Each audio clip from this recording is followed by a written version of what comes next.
Hi guys, welcome po sa aking YouTube channel. Ang akong i-discuss inyo karon is about bending stress or friction stresses. So, let's start. Bending stress is the stresses caused by the bending moment. Meaning, kung ang beam applyan na to og force, parehaan so maka-create siya og bending sa atong beam. Therefore, naay iyahang bending moment tapos naiyahang bending stress. So, sa pag-derive nato sa ato ang formula, mao na mga assumption ang atong i-consider. Pinakauna na dapat nato i-consider must be the beam has an axial plane of symmetry or the XY plane. Meaning, dapat ang section sa ato ang beam na ay plane of symmetry. Dapat regular figure siya. Dili siya irregular figure kay di man nato makuha ang plane of symmetry kung irregular siya. So, mo na pinakauna nato i-consider. Tapos, ikaduha, the applied loads lie in the plane of symmetry and are perpendicular to the axis of the beam or x-axis. Meaning, ang force nato nga gi-apply kaning tulo, dapat perpendicular siya sa x-axis. Dapat mag-act siya diri sa atong plane of symmetry. Kay kung dili gali siya mag-act sa atong plane of symmetry, diri siya sa kilid, mahimo na nga ma-distort ang ato ang section kay nanay torsion. So dili na siya pwede nga atong i-apply diri akong nanay torsion. So mo nay dapat nato timan-an. Mo-act siya diri dapat sa perpendicular sa x-axis. Next, diri ta siya katulo. So the axis of the beam bends but does not stretch. So meaning, ang atong x-axis dapat dili siya ma-stretch, mo bend ra siya. Kay kung mo stretch na siya, so meaning beyond na ta na sa elastic point niya. So di na pwede nato i-consider. So dapat mo bend ra gyud siya. Diri ta siya kaupat.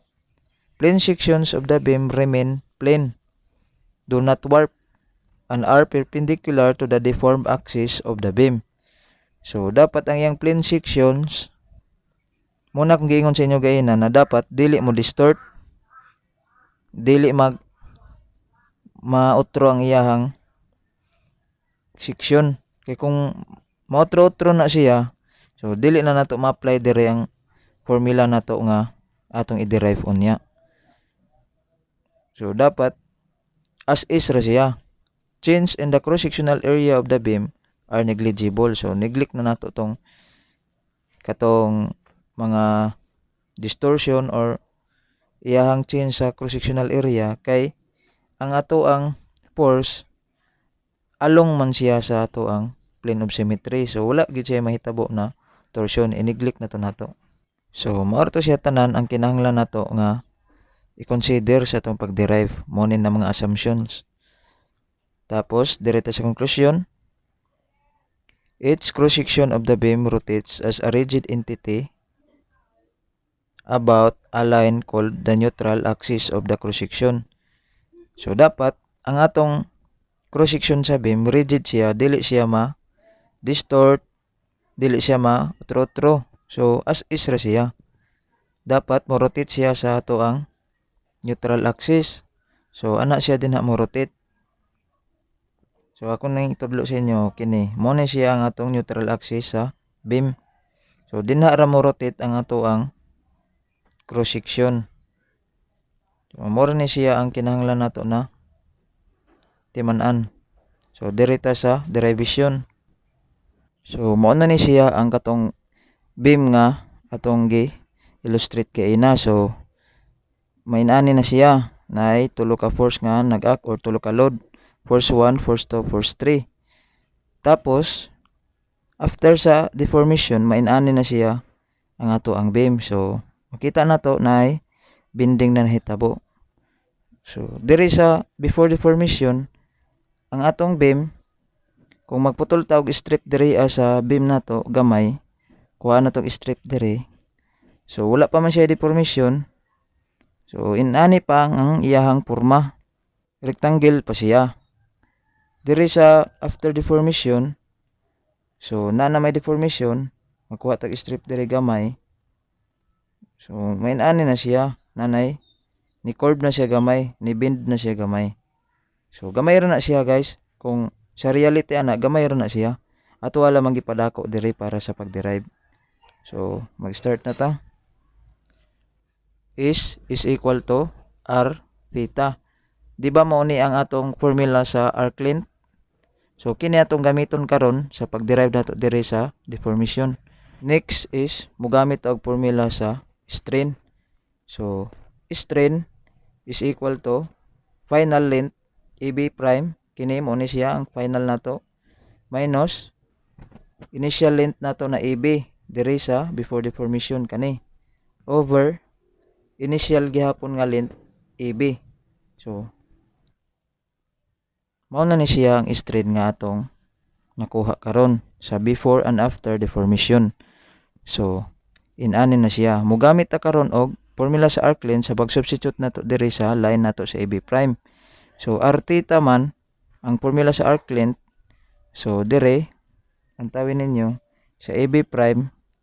So pagkuha nato sa AB prime, pila may iyahang radius kay r man. So unsaon man nato pagkuha sa radius? So rho minus y, anong tawon ninyo, rho minus y kanang height kanang gamay, times theta nato is d theta minus rho d theta. So lantawin ninyo mo ni ang atong rho, tapos mo ni ang atong arc dx. Di ba ang arc dx nato equal na siya sa line AB? Kay ngano man ang arc dx nato sa after deformation walay changes, pareha ra sila sa length sa AB sa before deformation. Kay neutral axis man siya, so dili siya moutro ang length, as is ra siya. So next nato buhaton is ato ang factor. Ipagawas nato ang d theta. So rho minus y minus rho times d theta over rho d theta. So nanatay makancel dire, makita nato nga makancel ang d theta. So mahimo na siya nga rho minus rho, so negative y na labelin. Negative y cancel ang d theta, so over rho. So mo na ni karon ang ato ang strain nga nakuha before and after deformation. So kani nanatay formula sa strain. Ang next na nato buhaton dirito sa babaw. So mogamit ta og formula sa Hooke's law. Stress is equal to strain times modulus of elasticity or iyang modulus. So mo na ni karon ang ato ang gamiton. Stress is equal to strain, pila may strain nato, negative y over rho kini, tapos multiply nato sa elasticity, modulus of elasticity or iyang modulus. So muna ni karon ang ato ang formula sa stress. So muna itong gamiton ron pag proceed nato sa next nato na formula. So mo ni siya ang cross section karon nga ato ang fokusan. Mo ni ang cross section sa beam nga katong gipakita nako sa inyo gaina sa pinakasugod. So kini mo ni siya ang neutral axis sa atong beam. Tapos kini ang positive moment, direction niya is upward. Kini mo ni ang area nga atong gi-consider. Tapos kini ang normal force, opposite sa positive moment. So gisugat niya ang direction sa moment. So mo ni ang gitawag og normal force. Tapos kaning z dire mo ni siya ang distance sa atong area gikan sa ato ang y axis. So mo nay distance niya gikan sa y axis. Tapos ang y mo ni ang iyang distance gikan sa neutral axis padulong sa area.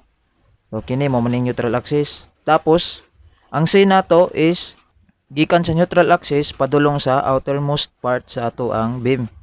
So muna i-C nato. So proceed na ta dire sa derivation. Normal force or dP is equal to stress times change in area or dA.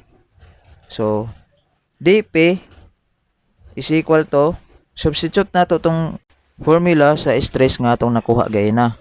So, negative y over rho times E times dA. So, muna ni karon ang atong formula sa normal force.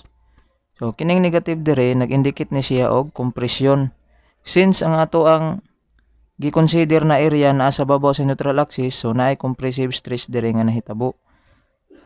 While kung nasa ubos sa atong neutral axis, tensile stress or positive ang iyahang sign. So, more to siya, basta positive moment gali ang direction nato, upward siya, inana siya. Next, direta sa babaw. dP is equal to y over rho times E times dA. So, wala na ko nagamit og negative since ang negative nato is indication raman to siya kung compression or tension. So, kining dP dire mo ni ang normal force nato. So, mo ni siya dire. Nagsugat sa ato ang positive moment. Mo ni siya. Kini. Isugat niyang direction sa atong positive moment. Mo na ang ato ang normal force. So, mo na naka-arrive na ta sa ato ang formula sa normal force. Sunod nato na buhaton is mag-take ta og moment dire sa atong normal force about y-axis. So, atong isolve karon kung pila value niya. Integral of entire area g times dP or normal force is equal to 0. Kaya nga namang 0 man. Since 0 siya kay wala may moment nato about y-axis. Wa may gisugat niya. So 0 sa dang ato ang moment sa normal force. Wala may moment nga nisugat. So 0. Next, dirita sa about z-axis or neutral axis. So atong i-try. So integral of entire area y times dP is equal to pila man moment or positive moment. So kung pila value sa positive moment nato, more po toy value sa atong moment due to normal force about the neutral axis. So pareha ra na sila. Kay mo man ay nisugat sa positive moment. Next, mag-substitute na ta karon sa ato ang formula nga nas babaw. Integral of entire area y over rho times A times dA. So, mo man yang atong normal force nga nasa babaw is equal to bending moment. So, mo na ni siya. Sunod na to na buhaton, ipagawas na to ang mga constant. So, A over rho, mo man yung mga constant, pagawas na to. Sunod, integral of entire area y squared times dA is equal to the bending moment. Tapos, i-recall na to ang ato ang discussion sa integral calculus. Diba kini mo ni ang atong second moment of area or the moment of inertia, y squared dA.